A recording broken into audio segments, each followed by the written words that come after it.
The house in the middle of nowhere sat with a warm cup set out and a sold sign hanging crooked like a joke.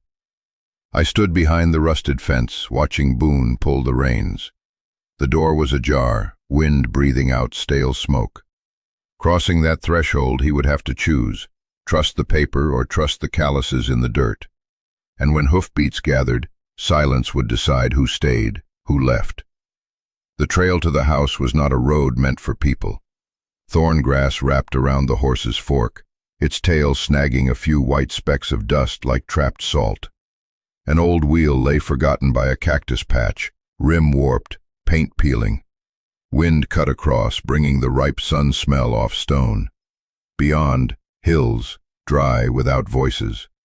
Closer in, the yard cracked like the palm of a water-starved hand. The porch boards stood bare. Dark planks, some swelling like old blisters.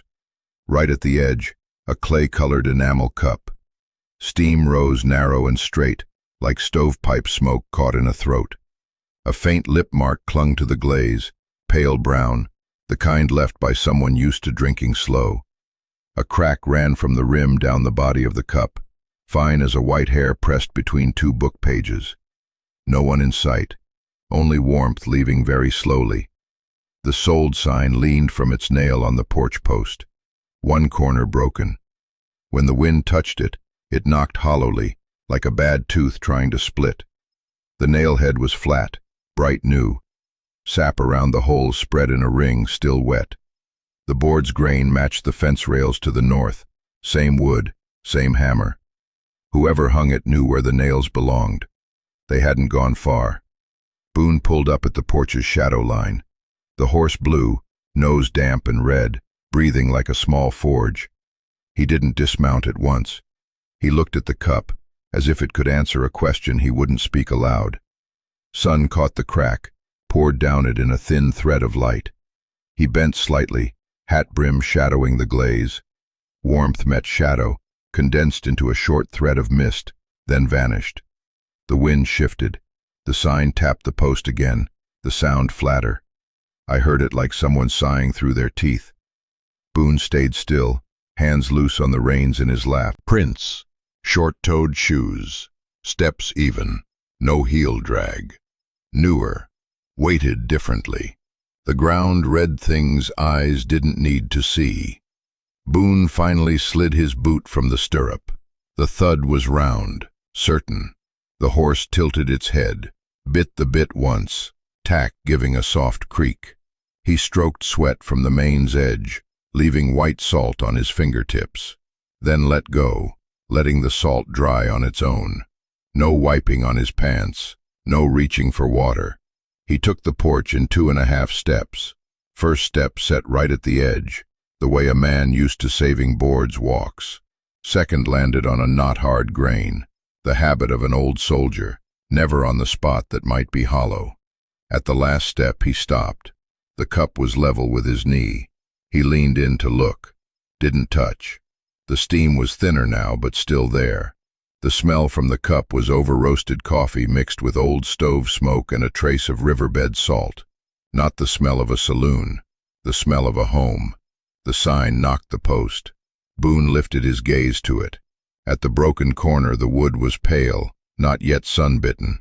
The letters were painted with a rough brush, the S gone over twice, the top coat still standing high above the grain. He touched the paint edge lightly. It was dusted. Under his fingertip, grit. He drew his hand back. His eyes stayed the same. His shoulders didn't move. The door breathed through its gap. Old hinges spoke to themselves when the draft slid through, a pursed mouth sound. Boone angled his eyes inside. Nothing shifted in the dark slit. No chair scrape, no fabric pull. The smell inside slid out slow as a lazy animal. Old smoke, brown soap, dried human sweat, and the sharpness of zinc. Too much for a house that was sold. I stepped nearer to a post. The wire clicked once as it pulled. The sound ran down the line, dying at a knot tied with twine, the same kind used in kitchens to hang spoons. I couldn't see, but I'd seen enough kitchens in this country to know. Boone bent and picked up a thin stick by the porch step. blackened, burnt on one end, smelling of ash. He rolled it between finger and thumb, drew a faint. The glaze caught the light and let it go. Boone looked down at it again. I saw him swallow dry. Something caught in his throat, not thirst. A man doesn't pay for emptiness and find a warm cup. He knew, but he didn't want to name it yet. Names broke things before a hand could touch. I let go of the wire and rounded the gate. The old hinge groaned. I held it to keep it from doing it again. Didn't want the groan breaking the silence working its job. My boot hit a patch of dried mud, flaked open to a salty smell. Well water hauled up hours ago. No rain for days. This mud was pulley sweat. I could smell it. Boone glanced at me for a second. His eyes said enough. Don't make another sound. I nodded, hands together. Dust stuck to my shirt back. The wind didn't brush it off. Didn't need to. He slid half a foot forward, standing in line with the strip of light falling from the roof. It cut across his pant leg, stopping at the boot's throat. Glue at the sole's edge had cracked into the map of a dry lake. He didn't look down. He looked at the space between door and cup. It was still as a lake's face. Only a single fly cut a diagonal through the light, hit the grain, and went still. Going to call out? I didn't say it. The question sat in my throat, heavy as rock. Boone answered by not lifting his hand. Here, the first caller was the weaker man, unless you called with a gun. Boone didn't draw. A speck of dust fell from the roof into the cup. It touched the glaze, shifted the steam. The warmth curled into a small arc, like a smile smudged with ash. I stepped half closer. In the door's gap, a frayed thread of cloth stuck out. Gray, thick fiber, the kind used for sewing curtains. The end frayed, freshly snagged, as if someone had just slipped back inside. As if. Boone tilted his head another degree, brim sliding shadow across half the door. He didn't put his hand on the latch. He said, low, without a question mark, someone. Not calling, not asking. A notice to the dark that it had been seen. Inside, nothing answered. The gap of darkness shrank, like a throat trying to swallow a sound. Somewhere, the faintest clink of a wood. Objects keeping their posts. The gate left ajar to keep the way open. The sign playing a bad sentry hung wrong. The cup acting as witness, silent. The half-closed door keeping the part of judge, neither in nor out. Boone slowly unhooked his gloves from his belt. Old, sweat-dark inside. He folded them and tucked them into his back pocket. A small act, but it removed one thing that might make noise on the latch later. He still didn't touch. He was giving everything time to speak for itself. Here, things speak first. People later. My eye caught the north fence. The nail head on a new post glinted. Same light as the nail holding the sign. The two glints joined by the trace of a fresh path, a dark strip where grass had been brushed flat, running from porch to well. Not yet a road, but it would be. I knew. The ground reads a man's nature faster than paper. Boone leaned so his shadow slipped away from the gap. The gap stayed still, but the smell from inside grew heavier for a beat, as if someone had shifted in the dark. Old smoke lifted, ran along the wood edge, touched the cup's rim, then broke apart. He exhaled through his nose, a flat breath, not long. His eyes passed over me to the fence, then back. We didn't meet in the middle. We held the silence tight as a drawn bowstring, ready to snap but not yet loosed. The sign struck once more, weaker. Sap in the nail hole had dried another shade. The broken corner split deeper. A chip of paint fell, landing across the sunstrip, white glare for a second, then gone dark. I saw it like someone's nail dropping at the right moment. No one bent to pick it up. No one claimed it. The door stayed nearly shut. The gap still waited. Boone adjusted his brim, drawing a shadow line parallel to the door's edge. He let his hand drop. We stood there, right at the point where people start owing each other without speaking names. All living evidence lay on the porch. A cup still warm, a sign nailed with a house nail, a door that would only open when someone inside chose. Here, opening time isn't when you knock. It's when the silence has grown heavy enough to make the hinges speak. I waited for the hinge. So did Boone, and the cup at the row of vegetables. Fresh turned soil. Dark, damp, still showing the shovel's bite. Whoever put the work in owns it. That fell like a handful of earth on dry wood. No more. Boone drew paper from his shirt pocket. It crackled, edge broken, corner scuffed. A wax seal stuck off center, its dark color uneven, smelling of wax mixed with kitchen grease. I saw a faint ring to the left, the mark of a cup's base once set there. Across the page ran a faint scored line, as if someone had drawn a blade lightly and rubbed in coffee grounds to age it. No one needed to say it. She propped the shovel against the porch post. The post's wood showed fresh hammer scars. The nail head still shone. The sold sign swung in the wind, sap still tacky on the back. Same nails as the north fence, heads flattened by a small hammer. I looked at Boone. He looked at the paper. His thumb passed over the wax. A strip of shiny thread lay under it, as if once glued, then pulled free. "The paper's dry," she said, eyes still on the row. "The ground's wet." Boone didn't argue. He folded the paper slow, its edge cracking dry, slipped it into his coat, breathed in once. I saw his collarbone lift and sink. On the porch, the clay-colored enamel cup sat on the step, thin steam rising from its mouth. The fine crack ran from rim to body, like a white hair in black strands. She pushed the door. The hinge gave a thin squeal. I followed Boone, stopping at the threshold, hand on the wood frame. In the kitchen, the enamel cup sat on the table, cold ash at its bottom. Fine, gray, circling like snail trails worn into stone. Smell of old smoke. Smell of damp earth still caught under boot heels. On the sill, a zinc jug, half its water gone murky. A hard brown soap block sat on a piece of coarse cloth. Wind came through the gap, stirring the fiber like someone's breath. She poured the water into a zinc basin. The sound struck deep and cold. Her hands worked fast, not hard, not soft, by habit. Nails scraped soap with a sanded rasp. The water changed color slightly. Hoofbeats, still far, even, heavy. Wind carried the sound in through the door crack. She stopped washing.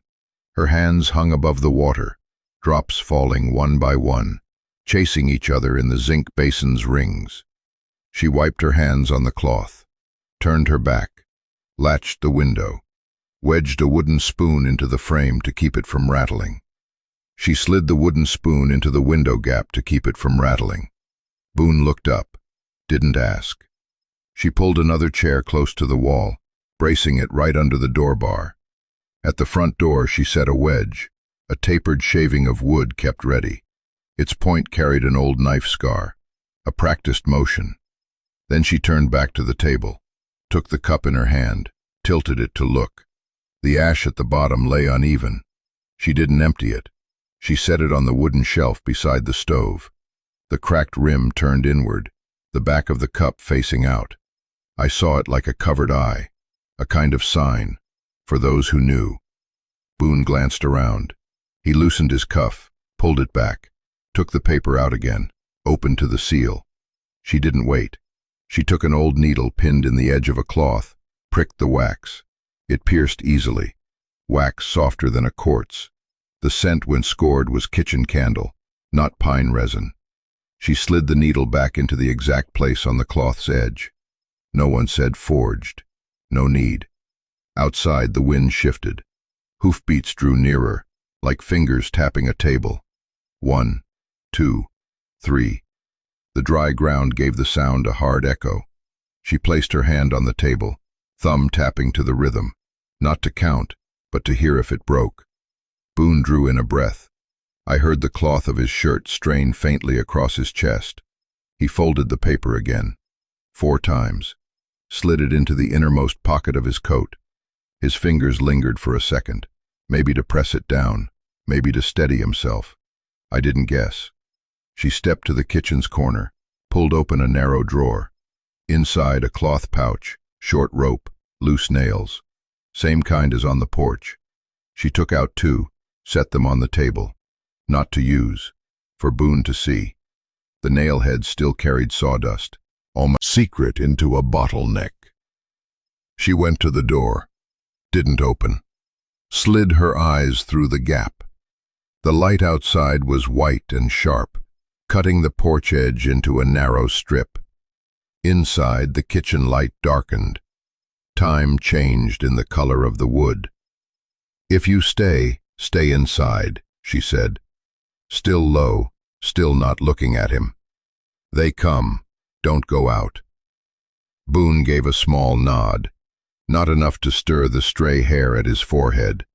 I heard the faint crack of his neck bone. She took the hand towel, folded it once, then twice again, the edge straight. Her damp handprints showed, then faded. She set the towel on the shelf edge, just under the enamel cup. The rim still turned inward, the crack gone from sight.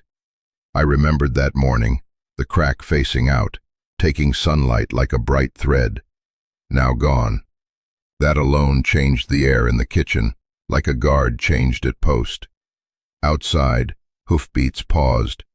Something touched the fence wood, a whip handle, a boot heel. The post knocked back, hollow.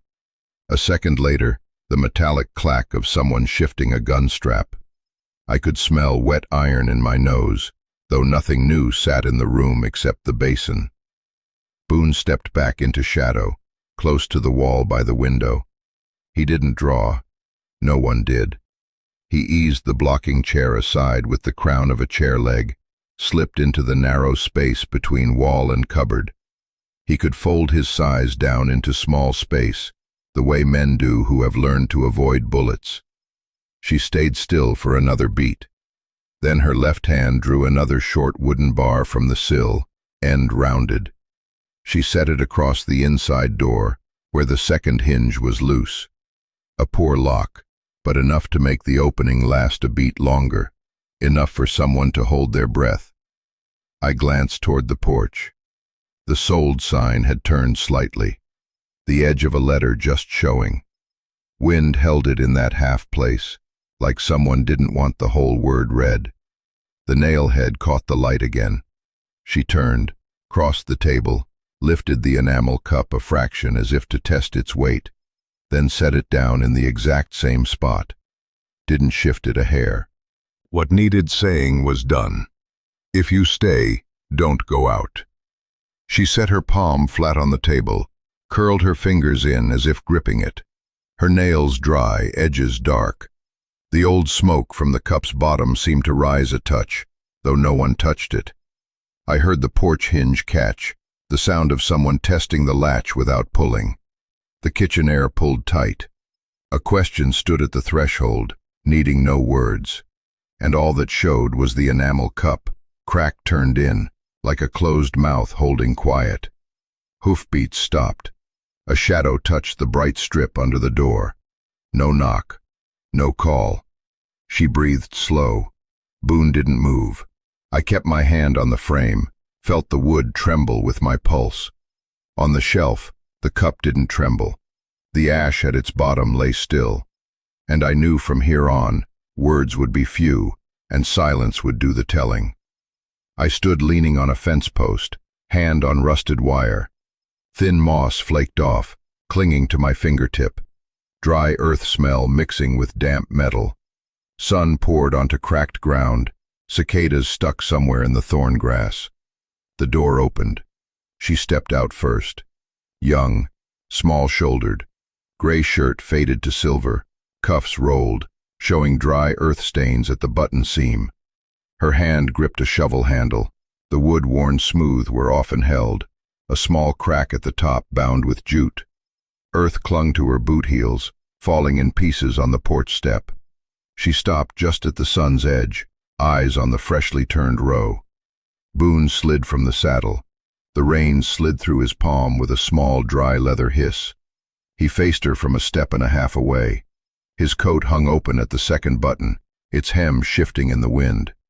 From his breast pocket he drew a paper, folded in four, edges worn pale at the crease. The dark wax seal clung to a tuft of cotton fiber. "This house is mine," Boone said. Flat. No threat, no plea. She didn't look at the paper. The shovel's blade still marked with dark soil. She tilted her head toward the row, where damp earth stayed dark and roots lay exposed. "Whoever worked it owns it." The short sentence fell on the porch wood like a pebble in a zinc basin, clean. The words drew the porch's shadow a little longer. In the kitchen, the light stopped at the table's edge. The clay-colored enamel cup sat on the wood, cold ash at its base. Fine gray in a thin ring like the time mark on a clock with no hands. The crack ran from rim to body, fine as a silver thread. Smell of old smoke mingled with damp earth from her boot heels. On the sill, a zinc basin half full. A hard brown soap block, corner-chipped, rested on coarse cloth. Boone didn't sit. He set his hat on the back of a chair. Fingers pressed the chair's spine, testing its hold. The wood gave a dry knock. He leaned, eyes moving over the window latch, a strip of whittled wood, end cracked. The way his hands moved showed a man taught to look for a house's weak points. She cupped water from the basin, poured it into the tub. The sound hit the zinc deep and cold. She washed her hands. Quick scrubbing. Palms and webbing black with soil. Water drops fell loose onto the floor, leaving small round marks that sank at once. She didn't ask for the paper. Didn't ask to see. Didn't explain. Boone opened it. The wax seal was slightly soft. He tilted the sheet. Under the slant of sunlight from the window, a pale circle showed by the margin, the mark of this same enamel cup once pressed there to flatten it. The cold ash in the cup had left dust in the paper's fibers. He looked up. She glanced over. No change in her face.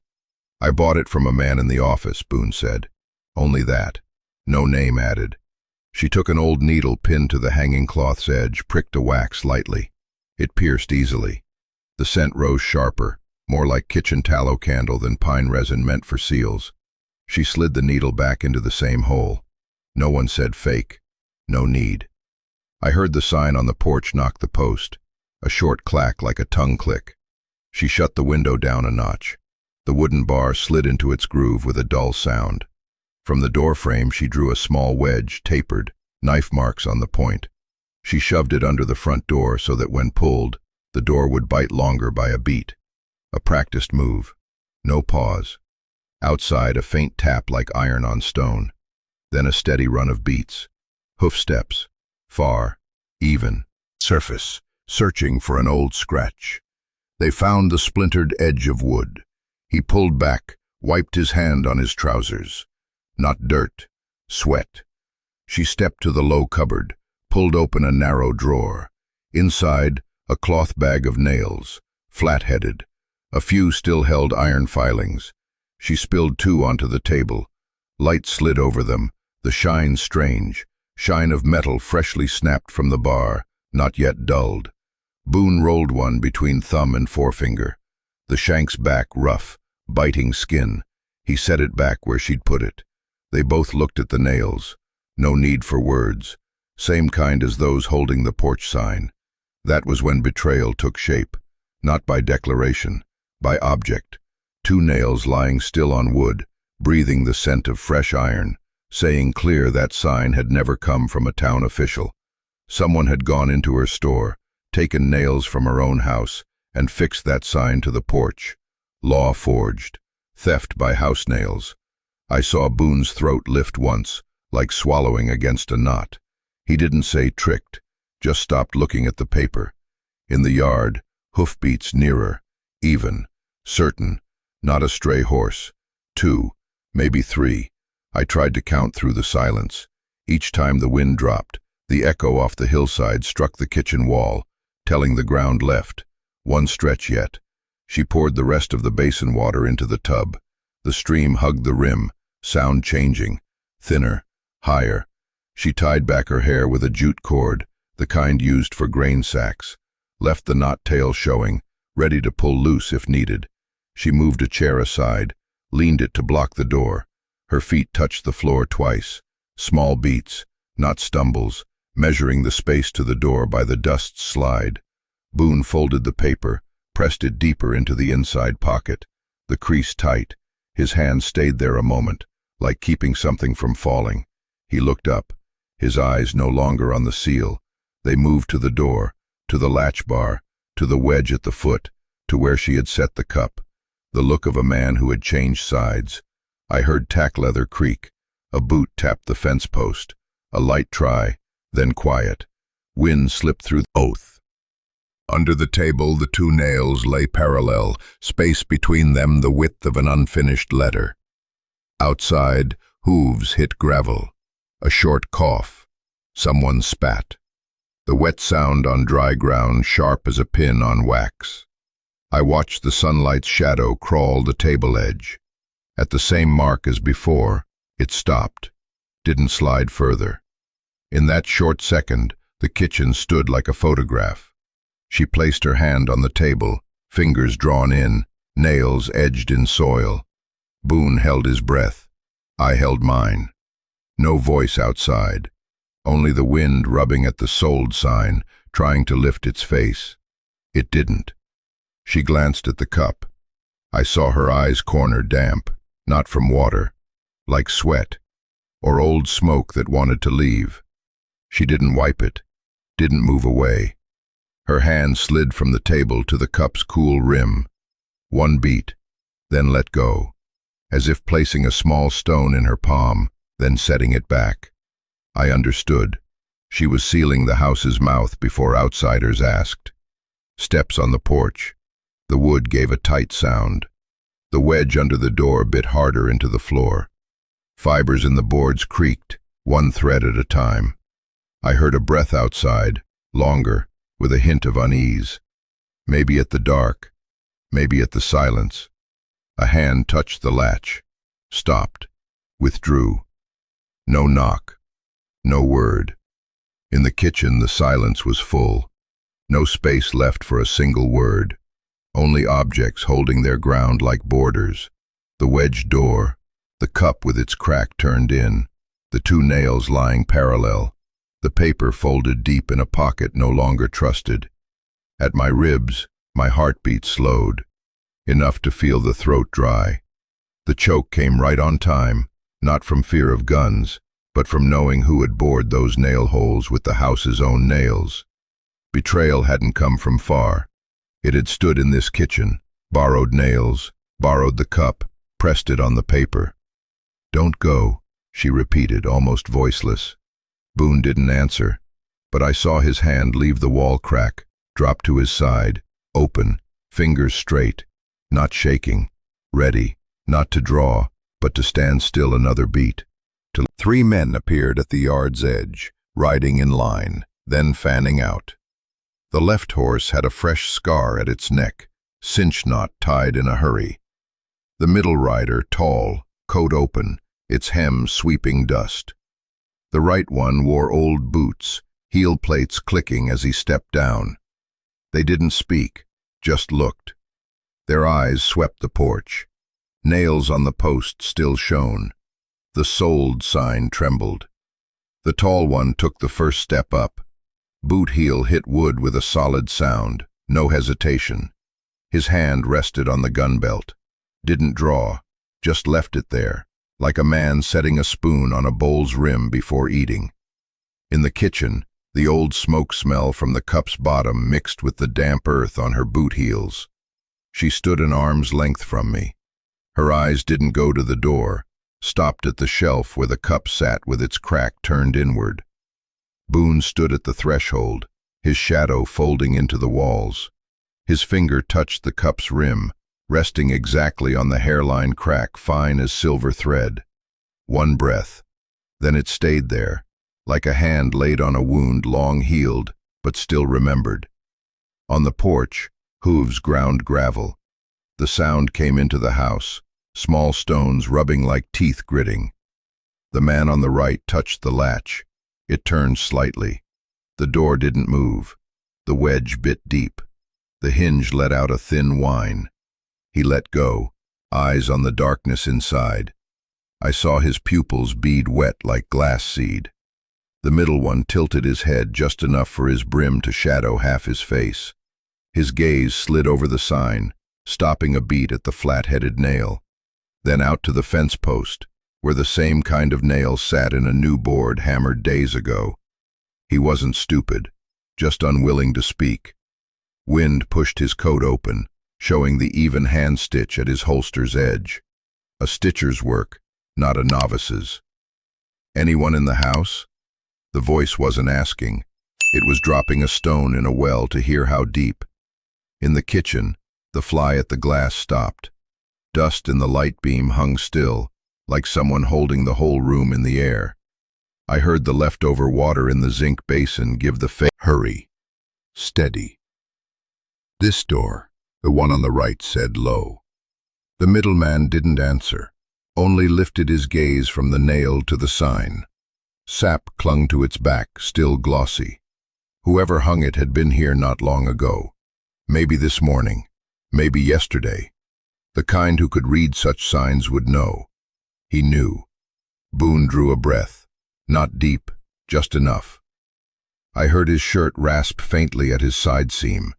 His chin dropped half an inch. His voice came dry and thin but steady. "No one here but me." The words went straight. No hook to catch on, no length to pull. They touched the wedge behind the door, bounced off, rolled across the table, past the cup, into the ash at its bottom. The ash didn't stir.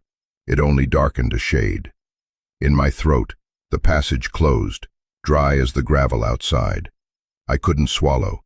The choke sat in place, not from guns, but from knowing that from now on, every word would stick to someone not in the room. Outside, the left horse snorted, struck once, scattering stones. The middleman's hand left his gun belt. He didn't draw. He stepped back half a pace, far enough to stand out of the door's swing if someone mad pulled the wedge. His eyes passed over 3 spots: the door's base, the sign, the shadow line inside. He didn't look at me, didn't look at her. He looked at the empty. The man on the right scratched his wrist where the strap had left a red welt. A bead of sweat ran past the edge, caught dust, set as a gray speck. He breathed out through his nose, short as someone stifling a laugh. Not a laugh, acceptance. The man on the left glanced to the top of the post, where the nail sat shallow, tilted. He knew by the way it bit into the wood whose hammer had struck. A house hammer, not a quartz. "Go," the middleman said. One word: clean, without weight. They turned without haste. Dust lifted from their heels, slid down the steps, falling grain by grain.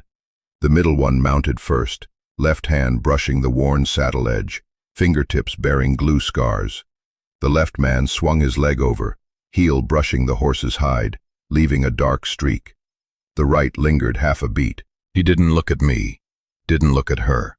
His eyes went through the door gap to the grass where the sign lay face down. He shifted as if to step, then didn't. Wind moved across the porch, lifting a trace of dust, not enough to flip the sign. A fly hit the glass again, then lay still on the frame. On the table, the 2 nails she'd poured out this morning still lay parallel. The new light shifted, stroking their metal to a faint streak like dried tear salt. She lifted the cloth, rolled it, wiped nothing, set it back as it was. Her hand left as if it hadn't touched. In the yard, hoof sounds thinned, each beat a yard farther. The ground stopped trembling. The smell of iron faded, leaving only the old smoke held in the cup's bottom. I stepped halfway toward the door, stopped at the wedge, didn't pull it. The silence here still had work. Pulling it now would be saying aloud what shouldn't be said. Boone turned, shoulder brushing the wall. A splintered edge snagged his coat, leaving a loose thread. He pulled it free, clean. His eyes dropped to the table where the 2 nails lay. He picked one up, rolled it in his hand, felt the edge, set it back. So careful it lay exactly as before, head toward the porch. She kept her gaze on the cup, didn't want to leave it. After a moment she lifted it a finger's width. The ash at the bottom quivered, drawing another thin ring. She set it down. Its back faced out, mouth still turned in. a kind of added lock, not on the door but on the house's mouth. I looked out through the door crack. The sold sign lay face down in the grass. The blades were pressed into a rectangle. The wood's edge clung to dirt, sap strands stretched tight like sinew. Wind slid past, lifting one corner only to let it fall again. The letters stayed hidden. It looked like a fresh grave marker, uncarved. Anyone passing would know something had once hung here. Not what it had said. Out here, turning something face up could be as good as inviting trouble to your door. They had chosen to leave it face down. And gone. No one spoke. Everything stayed where it was. The wedge held the door. The bar was set. 2 nails lay parallel. The cup stayed still. Crack turned in. Outside, a long smear of dust settled shadow. The bucket rope hung on a rusted pulley. Each turn scraped out a hoarse sound, like a throat coated in dust. She didn't rush. Lowered the cup to catch the stream from the bucket's mouth, not letting it strike the sides too hard. The water's surface trembled faintly, reflecting a shard of star. A bat crossed, its shadow splitting the star's glint in two before it slid on. She drew her hand up. The water rippled once, touched the crack, and stopped there like a wet thread pulled tight. She looked a beat, then turned her wrist so none spilled. The rope brushed the well's beam, leaving a dark streak on bright wood. Sweat dampened the nape of her neck.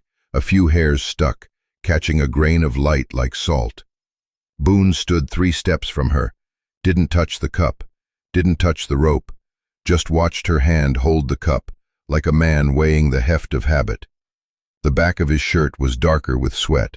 The metal smell from afternoon had gone, leaving only the cold earth and old smoke caught in his sleeve. On the well's rim, a few slant marks where hands usually gripped. The old ones worn smooth. One new, edges still sharp. I saw her pass a finger over it as if checking, then draw back, carrying the cup toward the kitchen. No one spoke. Inside, she set the cup on the table, fitting it to the faint ring left by the old base.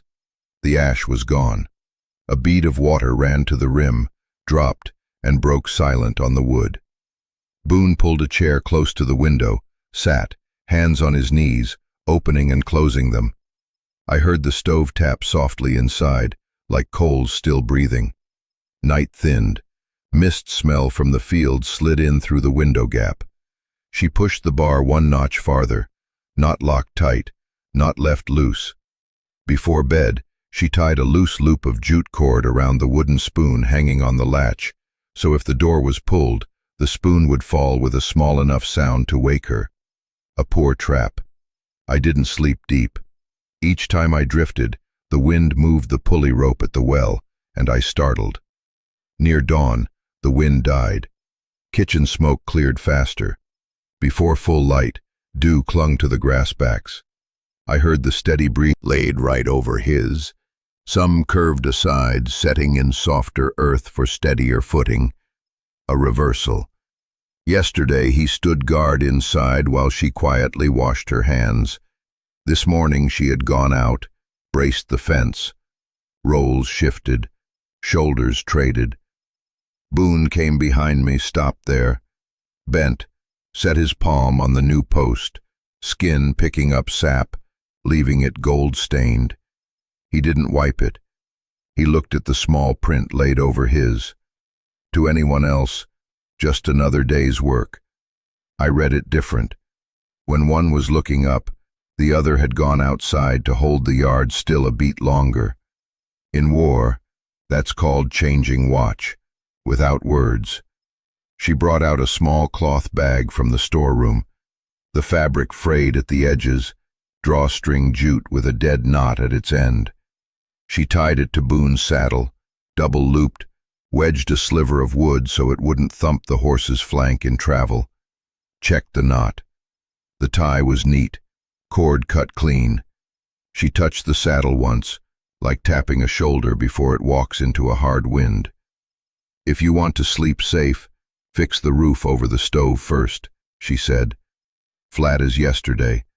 No please, no need. I looked up. The old tin had a gap half the width of a hand. When the wind hit, the gap opened, the smoke lifted, pulled hard toward the sun. Anyone on the ridge a mile away could see the slanted column. She didn't say it, but I knew. That was a flag. Flags come down. Boone opened the cloth bag. Inside was a handful of nails, the same kind that had held the sign yesterday. Flat head, rough shank, smelling of new iron. Also a short old knife, wooden handle drilled with a hole, threaded with worn leather. A length of cane rope and a few scraps of hide. Nothing extra, nothing missing. I noticed a folded sheet at the bottom. Boone saw it too, pulled it out. The house paper. The dark wax seal still dusty with yesterday's ash. One corner soaked from well water, edge feathered. He didn't tear it, folded it back, slid it into his inside pocket. But later, when he sound of teeth grinding. She carried the ladder to the porch, wedged a stone under the leg without the paper shim. She didn't look up at Boone overhead. Her eyes stayed on the new smoke line. The stove still burned, but the smoke no longer streamed straight out. It lingered inside a beat longer, like a breath held before release. On the roof, the hammer strikes landed sure. Each blow softened the smoke in the flue. A hen startled in the coop, gave one short call. Then silence. Boone finished, pushed at the plank. It fit clean. He ran his palm along the edge to feel for raised splinters.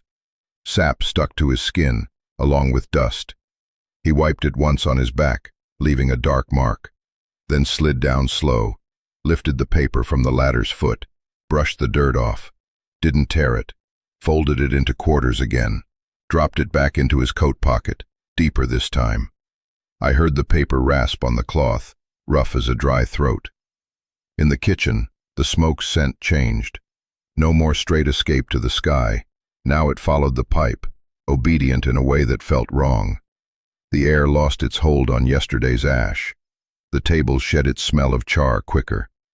She fed in a fist of kindling, stood still a while, watching the flame bite at bark and pull it down into young coals. She didn't say thank you. No need. Out here, payment came in a dry threshold, a kept stove scent, two people standing quiet before a well-behaved fire. Boone washed his hands in the zinc basin. The water darkened to shade, taking wood grit down. He didn't empty it, left it as it was, set the wooden spoon back on the latch with its jute cord knot still tied, hung his hat where it had been yesterday, brim turned in. His face wasn't softer, only settled in a place without ripple.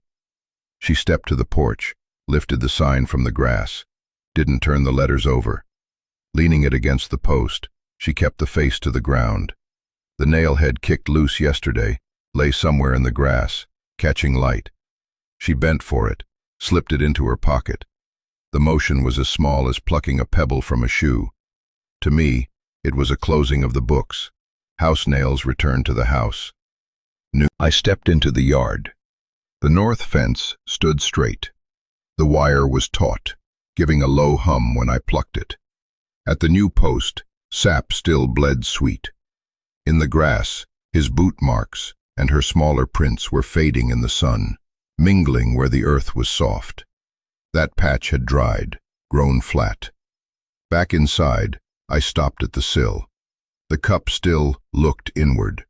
The crack was no longer just a flaw, it was a light line. The shut eye had opened in brightness.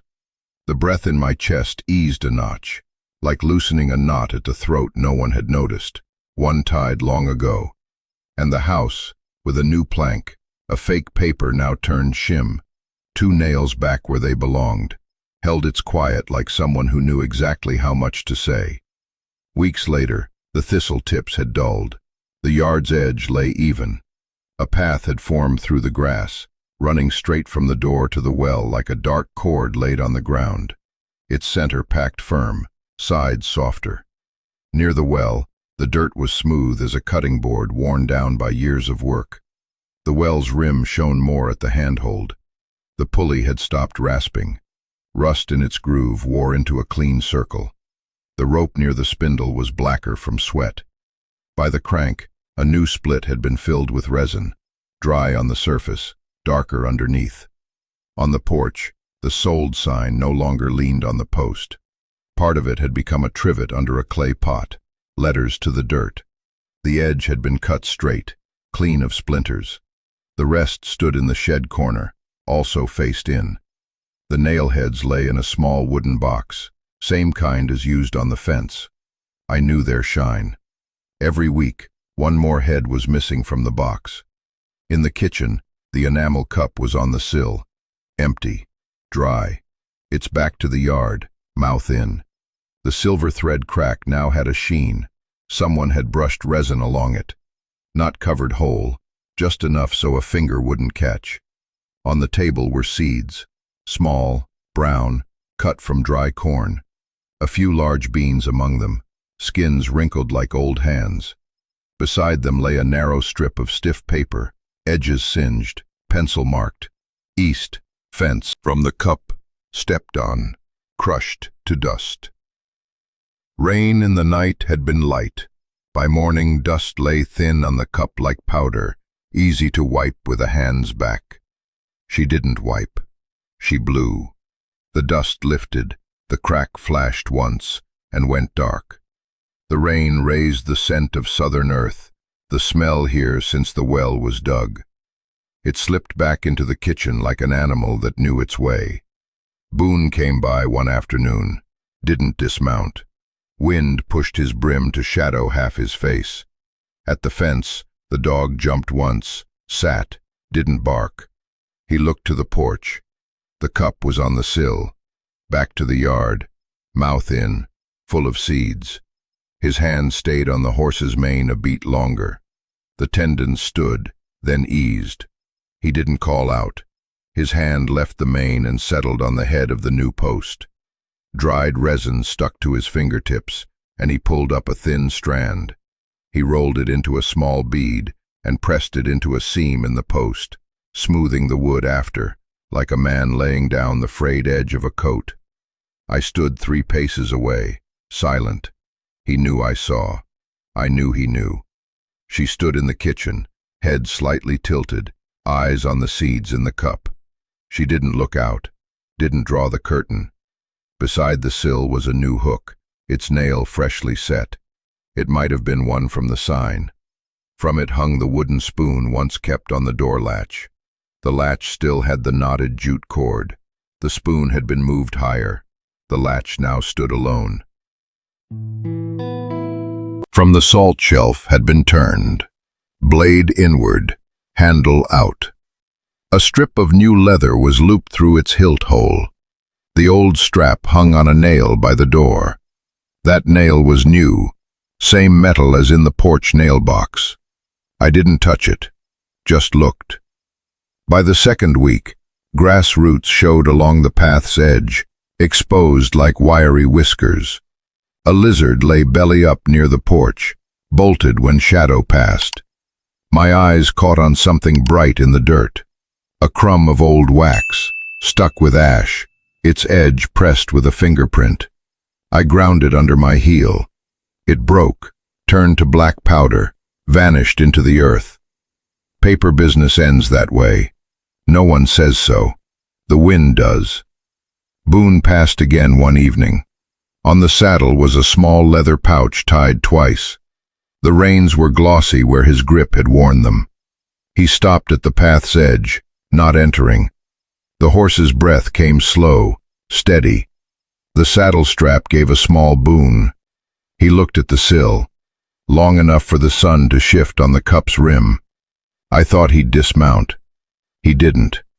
From his coat he took something thin, not paper, a scrap of dry leather, holed, the kind used to cap a can mouth.